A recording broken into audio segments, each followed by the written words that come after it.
কারখানায় কাজ করা সামান্য এক শ্রমিকের ছেলের খেলা দেখে তাকে কিনে নেয় স্থানীয় এক ক্লাব। বাচ্চা ছেলেটির বয়স তখন মাত্র 5।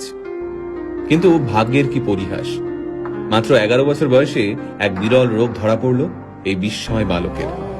পরিস্থিতি এমন হলো যে চিকিৎসা শুরু না হলে বাচ্চাটির প্রাণ সংশয় হতে পারে। সেই চিকিৎসার জন্য মাসে 75,000 টাকা প্রয়োজন। কিন্তু সামান্য এক শ্রমিক বাবা কিভাবে জোগাড় করবেন এই টাকা? স্থানীয় যে ক্লাবে ছেলেটি খেলতো তারাও এই বিপুল পরিমাণ টাকা দিতে অস্বীকার করল। খেলা তো দূর, একটা সময় যার বেঁচে থাকা নিয়ে সংশয় দেখা গিয়েছিল, আজ সেই ছেলেটাই এই পৃথিবীর সর্বকালের সেরা একজন ফুটবলার। হ্যাঁ, ঠিকই ধরেছেন। আজকের ভিডিওতে আমরা কথা বলবো লিওনেল মেসিকে নিয়ে। 1987 সালে আর্জেন্টিনার রোজারিওতে জন্ম হয় মেসির। বাবা কাজ করতেন স্টিল ফ্যাক্টরিতে, মা ছিলেন সাফাই কর্মী। হাঁটতে শেখার আগেই ফুটবল নিয়ে কসরত করা শিখে যায় ছোট্ট মেসি। পায়ে বল নিয়ে যেন জাদু দেখাতে পারত ছোট্ট ছেলেটা। তার খেলা দেখে মাত্র 5 বছর বয়সে তাকে কিনে নেয় স্থানীয় এক ক্লাব। ছোট্ট মেসির খেলা দেখতে দূর দূরান্ত থেকে মাঠে ভিড় জমাতো দর্শকরা। তাই মাত্র 5 বছর বয়সী মেসির খবর ছড়িয়ে পড়ে আর্জেন্টিনা থেকে স্পেনে। পরিবারের মুখে দুবেলা খাবার তুলে দিতে প্রতিদিন মাথার ঘাম পায়ে ফেলতে হতো মেসির বাবাকে। ছেলের প্রতিভা দেখে নিশ্চিন্ত হন মেসির বাবা। ভেবেছিলেন কষ্টের দিন শেষ হতে চলেছে। সবকিছুই ঠিকঠাক চলছিল। সবাই জানতো মেসি ইউরোপের বড় কোনো ক্লাবে খেলবেই। তারপর মেসির যখন বয়স মাত্র 11, তখন ধরা পড়ল এক বিরল রোগ, গ্রোথ হরমোন ডেফিসিয়েন্সি। এই রোগের কারণে বাচ্চার বৃদ্ধি কমে যায়, সাথে বেড়ে যায় ওজন।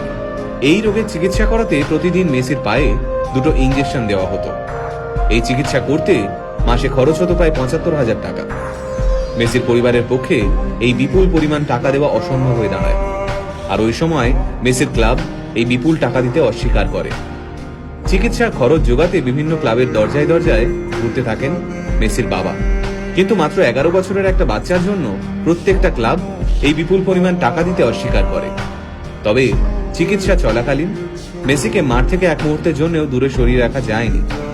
সেই সময় ওই মাঠে উপস্থিত ছিলেন ফুটবল ক্লাব বার্সেলোনার এক প্রতিনিধি।